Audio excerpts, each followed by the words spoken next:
오늘 우리에게 주신 하나님의 말씀은 에스겔 22장 17절로부터 31절까지 말씀입니다. 여호와의 말씀이 내게 임하여 이르시되 인자야 이스라엘 족속이 내게 찌꺼기가 되었나니 곧 풀무불 가운데에 있는 옷이나 주석이나 쇠나 나비며 은의 찌꺼기로다. 그러므로 주 여호와께서 이와 같이 말씀하셨느니라.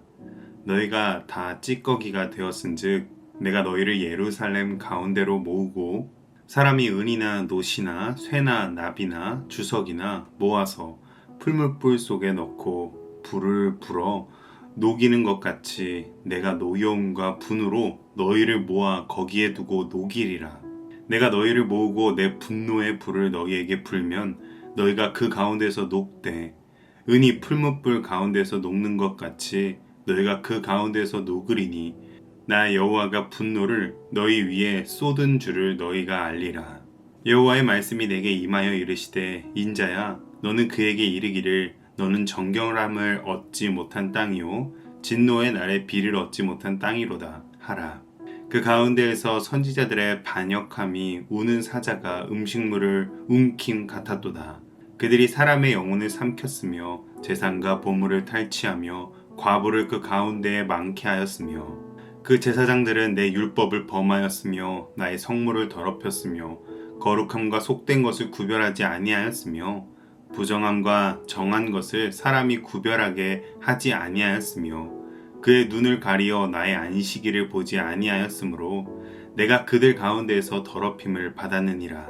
그 가운데 그 고관들은 음식물을 삼키는 이리 같아서 불이한 이익을 얻으려고 피를 흘려 영혼을 멸하거늘 그 선지자들이 그들을 위하여 회를 치라고 스스로 허탄한 이상을 보며 거짓 복수를 행하며 여호와가 말하지 아니하였어도 주 여호와께서 이같이 말씀하셨느니라 하였으며 이 땅 백성은 포악하고 강탈을 일삼고 가난하고 궁핍한 자를 압제하고 나그네를 부당하게 학대하였으므로 이 땅을 위하여 성을 쌓으며 성 무너진 데를 막아서서 나로 하여금 멸하지 못하게 할 사람을 내가 그 가운데에서 찾다가 찾지 못하였으므로 내가 내 분노를 그들 위에 쏟으며 내 진노의 불로 멸하여 그들 행위대로 그들 머리에 보응하였느니라.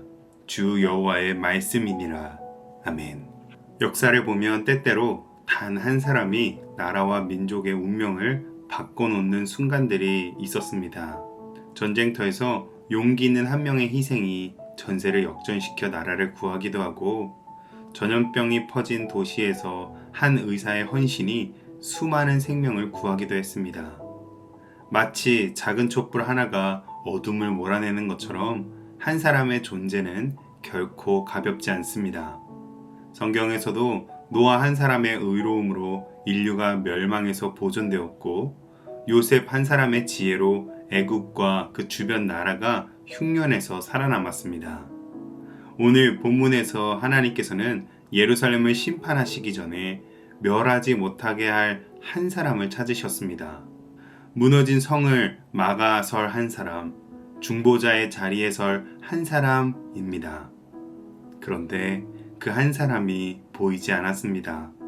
오늘 이 말씀을 함께 살펴보며 하나님께서 우리 각자에게 어떤 부르심을 주시는지 깨닫는 이 시간이 되시기를 주님의 이름으로 축복합니다. 이스라엘은 본래 하나님께서 택하시고 정결케 하신 백성이었습니다. 그러나 시간이 지나가면서 금속에 불순물이 끼고 섞이듯이 이스라엘은 찌꺼기가 되었다고 말씀하십니다. 은처럼 빛나야 할 하나님의 백성들이 주석과 납처럼 변질된 것입니다. 이에 하나님께서는 풀무불 같은 심판을 말씀하십니다. 이는 단순히 파괴가 목적이 아니라 정결케 하시려는 뜻과 계획이 있었습니다. 뜨거운 불이 금속을 녹이고 불순물은 제거하듯이 하나님의 분노는 백성을 깨끗하게 하시려는 사랑의 도구인 것입니다. 노아의 시대 홍수 심판도 단순한 멸망이 아니라 새롭게 하심의 시작이었습니다. 이에 베드로도 불시험이 믿음을 정금같이 나오게 한다라고 했습니다.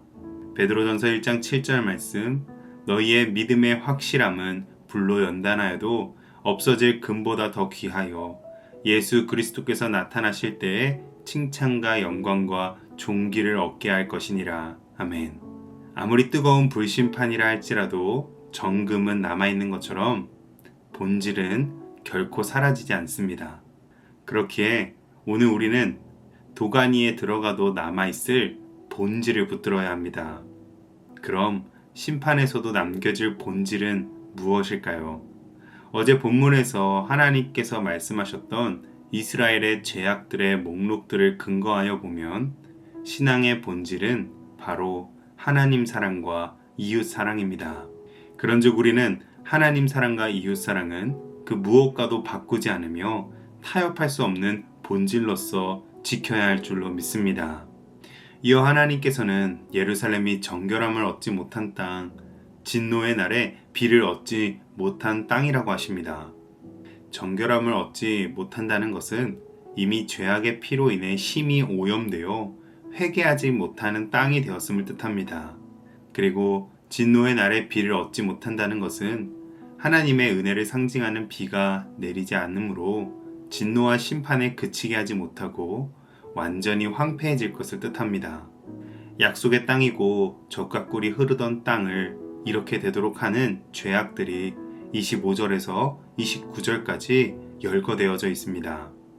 선지자들은 사자처럼 백성을 삼켰고 제사장들은 거룩된 것과 속된 것을 구별하지 못하고 고관들은 이리같이 탐욕을 쫓으며 피를 흘렸고 백성들도 약자를 압제하는 상황입니다. 30절에 이렇게 온 나라가 죄로 가득 차게 된 상황에서 하나님께서는 성을 쌓고 무너진 틈을 막아설 한 사람을 찾으십니다. 그러나 하나님께서 아무리 찾고 또 찾아도 멸망을 막을 사람은 발견되지 못합니다. 이는 소돔과 고모라를 위해 의인 10명을 찾으셨던 장면과도 닮아 있습니다. 그런데 의인 10명이 없어서 무너졌던 소돔과 고모라보다 더욱 심각한 상황으로 예루살렘에는 의인 한 사람이 없어서 멸망을 막지 못하는 것입니다.